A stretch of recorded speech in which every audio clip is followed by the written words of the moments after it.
This video is for education purposes only. Always verify details on official websites. देखिए, अगर आपने bachelor degree हासिल कर रखी है या फिर मास्टर डिग्री हासिल कर रखी है किसी भी सब्जेक्ट में, और आप अगर इंडिया के टॉप एनजीओ के अंदर काम करना चाहते हैं एज अ फ्रेशर, और या फिर आपकी एज है 30 या 50 या 40 जितनी भी है, आप अप्लाई कर सकते हैं।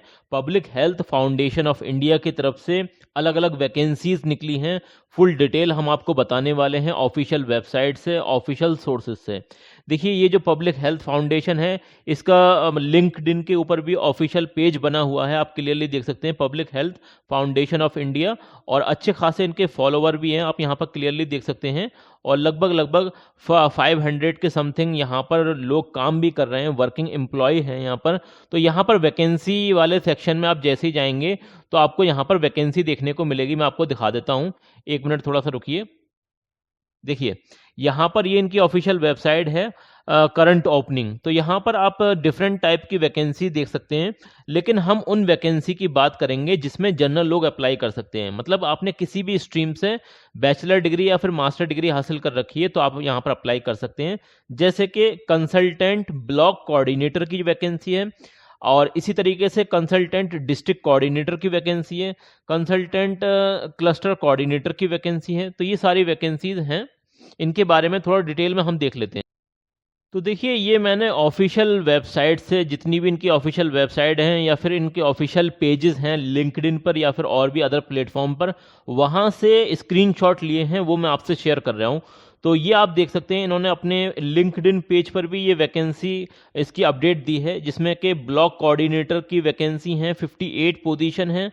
डिस्ट्रिक्ट कोऑर्डिनेटर की इसमें 7 वैकेंसी हैं, और क्लस्टर कोऑर्डिनेटर की यहाँ पर 14 वैकेंसी हैं। ये जो वैकेंसी होने वाली है, इसकी लास्ट डेट है 18 नवंबर 2025, 18 ऑफ नवंबर 2025 तक आप अप्लाई कर सकते हैं। और ये टोटली जो 11th मंथ के लिए वैकेंसी है, ठीक है ना, ये कॉन्ट्रेक्चुअल वैकेंसी आप इसे कह सकते हैं।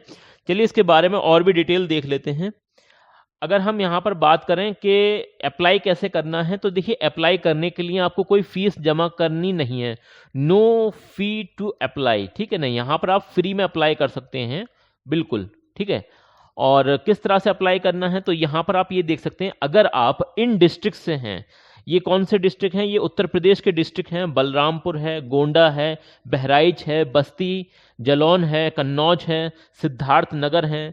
इन एरियाज, मतलब इन डिस्ट्रिक्ट से अगर आपका ताल्लुक है तो आपको यहाँ पर प्रेफरेंस मिलेगी। ओके, मतलब आपको यहाँ पर ज़्यादा चांसेस हैं यहाँ पर सिलेक्शन होने की। अगर हम एलिजिबिलिटी की मतलब अप्लाई करने की बात करें, तो आपको सिंपली अपना अपडेटेड सीवी, मतलब रेज्यूमे अपना इस ईमेल आईडी पर यहाँ पर आपको सबमिट करना है। ये ईमेल आईडी मैं आपको वीडियो के डिस्क्रिप्शन में प्रोवाइड करा दूंगा, आप वहाँ से डायरेक्टली अपना जो है ईमेल इन्हें सबमिट कर सकते हैं, मतलब इस पे ईमेल कर सकते हैं, अपना सीवी सबमिट कर सकते हैं। या फिर इनकी वेबसाइट पर इनका एप्लीकेशन फॉर्म भी है, वो भी फिलअप कर सकते हैं। और उस पर मतलब जिस भी पोजीशन के लिए आप अप्लाई कर रहे हैं तो वो ज़रूर से मेंशन कर देना, ठीक है ना। मैं आपको बता देता हूं, जैसे कि सपोज दैट अगर आप ब्लॉक कोऑर्डिनेटर के लिए अप्लाई कर रहे हैं तो उस पर लिख जरूर देना कि ब्लॉक कोऑर्डिनेटर के लिए हम अप्लाई कर रहे हैं, और उसका पोस्ट कोड यहाँ पर दे रखा है, इसे भी जरूर से मेंशन कर देना, ठीक है ना। चलिए, एक एक वैकेंसी के थोड़ा हम अलग अलग डिटेल में समझ लेते हैं। और एक इंपॉर्टेंट बात और है कि यहाँ पर जो वुमेन कैंडिडेट हैं उन्हें इंकरेज कर रहे हैं टू अप्लाई, मतलब उन्हें बढ़ावा दे रहे हैं कि अगर आप अप्लाई करते हैं तो आपके चांसेस और ज्यादा हैं, ठीक है ना। तो कहीं ना कहीं ये मतलब वुमेन अपलिफ्टमेंट की बात कर रहे हैं, तो उसी के तहत ये वैकेंसी है। और कंसल्टेंट ब्लॉक कोऑर्डिनेटर की अगर हम बात करें, जो करंट ओपनिंग है इनकी, इसमें सबसे ज्यादा वैकेंसी है, 58 वैकेंसी है। कितनी है टोटल? 58 वैकेंसी है। और ये आप कब तक अप्लाई कर सकते हैं, तो 18 ऑफ नवंबर 2025, 18 नवंबर 2025 तक आप अप्लाई कर सकते हैं। कॉन्ट्रेक्चुअल वैकेंसी, मतलब ये परमानेंट वैकेंसी नहीं है, ये मतलब 11 महीने के लिए, 11 मंथ के लिए ये वैकेंसी है, वो भी कॉन्ट्रेक्चुअल वैकेंसी, ठीक है। अब थोड़ा सा ये जो public health foundation of India जो संस्था है, एनजीओ है, इसके बारे में भी एक समझ लीजिए आप। Public health foundation of India is working towards building a healthier India. It is helping to address the limited institutional system capacity in India by strengthening education and training, advancing research and technology, facilitating policy and practices in the area of public health, ठीक है ना। तो ये इनका work है और इनका जो हेडक्वार्टर है वो न्यू दिल्ली के अंदर है। ये जो फाउंड हुआ था वो 2006 के अंदर फाउंड हुआ था। इसमें बेसिकली जो भी आप ये बोल सकते हैं पब्लिक प्राइवेट इनिशिएटिव के जरिए ये चलाया जा रहा है फाउंडेशन। ये is governed by the independent board member, जिसमें है सीनियर गवर्नमेंट ऑफिशियल्स हैं, इसमें इमिनेंट इंडियन है, इंटरनेशनल एकेडमिक्स हैं और leaders and civil society representatives, ये सारे लोग इसमें शामिल हैं। अच्छा, इसमें बात ये कर लेते हैं जैसे कि ये कोऑर्डिनेटर की जो वैकेंसी है, इसमें आपके पास अगर बैचलर डिग्री है तो आप अप्लाई कर सकते हैं, ये तो एसेंशियल है, इतना तो होना चाहिए। अगर मास्टर डिग्री है तो आपको प्रेफरेंस मिलेगी, डिजायरेबल है कहीं ना कहीं।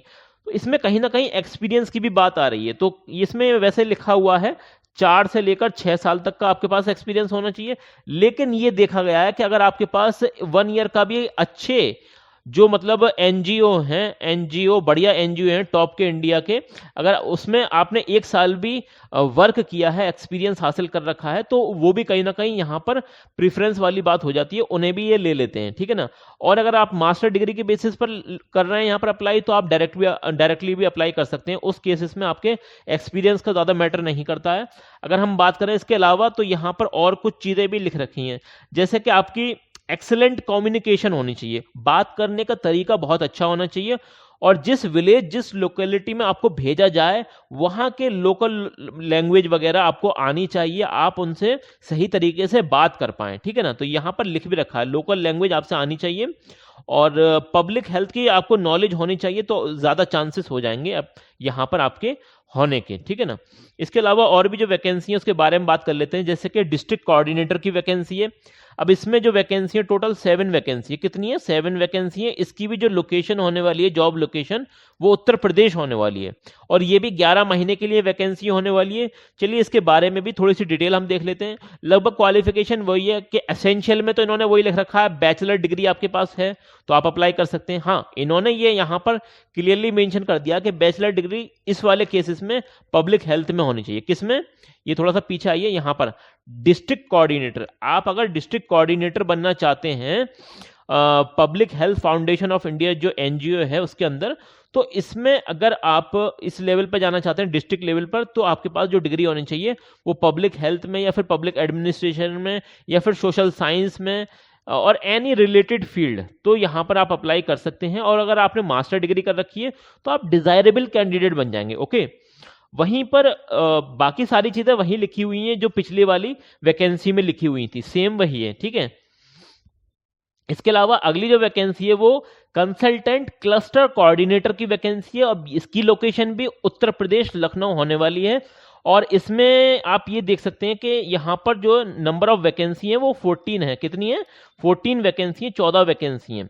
कब तक आप अप्लाई कर सकते हैं? तो 18 नवंबर तक आप यहाँ पर अप्लाई कर सकते हैं।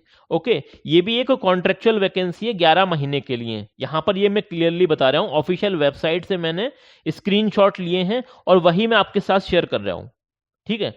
अब यहाँ पर क्वालिफिकेशन वगैरह की अगर हम बात करें क्लस्टर कोऑर्डिनेटर की, तो आपने बैचलर डिग्री कर रखी हो किसी भी डिसिप्लिन में, ठीक है ना, वो बीए हो, बीएससी हो, बीकॉम हो, कुछ भी हो, बीटेक हो, कुछ भी हो, बैचलर डिग्री होनी चाहिए, ठीक है।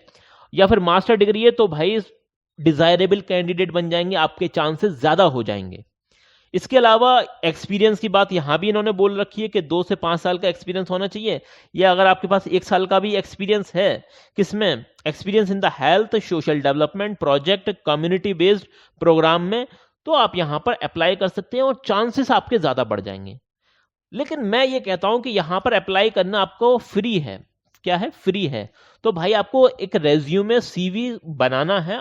बहुत सारे लोग सीवी बनाने में ही गलत कर देते हैं, वो पता नहीं क्या क्या चीजें उसमें लिख देते हैं। भाई आपको बिल्कुल सही तरीके से सीवी बनानी है जो कि रिजेक्ट ना हो, ठीक है ना। देखिए, अगर हम बात करें कि अप्लाई कहाँ से करना है, तो थोड़ा वो भी समझ लेते हैं कि भाई अप्लाई कैसे करना है। तो अप्लाई करने के लिए आप किसी भी वैकेंसी पर जाइए, जैसे कि ये है कंसल्टेंट क्लस्टर कोऑर्डिनेटर। यहाँ पर व्यू डिटेल में आप जाएंगे तो ये व्यू डिटेल में यहाँ पर सारी चीज़ें आपको दिखाई देने लगेंगी, ठीक है ना। तो यहाँ पर ये कह रहे हैं कि प्रोसेस टू द अप्लाई, तो यहाँ पर जैसे आप क्लिक करेंगे तो यहाँ पर आपको ऑप्शन मिल जाएंगे और यहाँ से आप फॉर्म भी फिलअप कर सकते हैं। देखिए, ये इन्होंने एक ऑप्शन ये भी दे रखा है कि यहाँ से आप फॉर्म फिलअप कर सकते हैं। जैसे यहाँ पर क्लिक करेंगे तो आपके सामने ये एक एक्सेल शीट खुल जाएगी और यहाँ पर ये सारी मतलब आप चीज़ें फिलअप कर सकते हैं, जैसे कि अपना नाम, mobile number, email ID, location और क्वालिफिकेशन, एक्सपीरियंस अगर आपके पास है तो वो लिख दीजिए। यहाँ पर करंट ऑर्गेनाइजेशन में अगर कहीं पर काम कर रहे हैं वो करंट रोल आपका क्या है, ठीक है ना, कितना आपका एनुअल सीटीसी है, मतलब अभी आपको कितना मिल रहा है, आप एक्सपेक्टेड कितना कर रहे हैं इस एनजीओ से, तो वो भी आप यहाँ पर लिख सकते हैं, ठीक है ना। अब यहाँ पर इन्होंने ये तो बताया नहीं है कि सैलरी वगैरह कितनी होनी है, तो भाई इसके बारे में हम अंदाज़ा ही लगा सकते हैं। इसके बारे में मैं कुछ एक्चुअल डेटा आपके साथ शेयर नहीं कर सकता, क्योंकि इसके बारे में मुझे भी क्लियरिटी नहीं है, ठीक है ना। आगे अगर हम बात करें तो ये इस तरह से पूरा फॉर्म है, यहाँ पर आप पूरा फॉर्म फिलअप कर सकते हैं। और सारी चीज़ें मैंने आपको ऑफिशियल वेबसाइट से ही दिखाने की कोशिश करी हैं। देखिए ये इसकी ऑफिशियल वेबसाइट है, ये इसका ऑफिशियल पेज है लिंक्डइन के ऊपर। मेरा भी ऑफिशियल मतलब पेज बना रखा है मैंने लिंक्डइन पर, मुझे वहाँ पर भी फॉलो कर लीजिए, क्योंकि वहाँ पर भी मैं वैकेंसी अपडेट करता रहता हूँ। और हाँ, एक बात मैं आपसे ज़रूर कह रहा हूँ कि अगर कोई वैकेंसी मैं बताऊँ या किसी और सोर्सेज से आप वैकेंसी देख रहे हैं तो उसे वेरीफाई करना ज़रूरी है। आपको वेरीफाई करना चाहिए तभी अप्लाई करें, ठीक है ना, क्योंकि कहीं ना कहीं ये रिस्क वाली चीज़ें होती हैं, तो आपको वेरीफाई करना ज़रूरी है, ठीक है। और कोई बात समझ में ना आए तो भाई कमेंट सेक्शन आप लोगों के लिए बनाया गया है। कमेंट सेक्शन में जो दिक्कत, जो परेशानी हो, कोई डाउट हो, नहीं समझ में आ रही है बात, कमेंट कर सकते हैं। हम अपनी तरफ से पूरी पूरी कोशिश करेंगे आपके हर एक सवाल का, हर एक क्वेश्चन का सही जवाब देने की, ठीक है।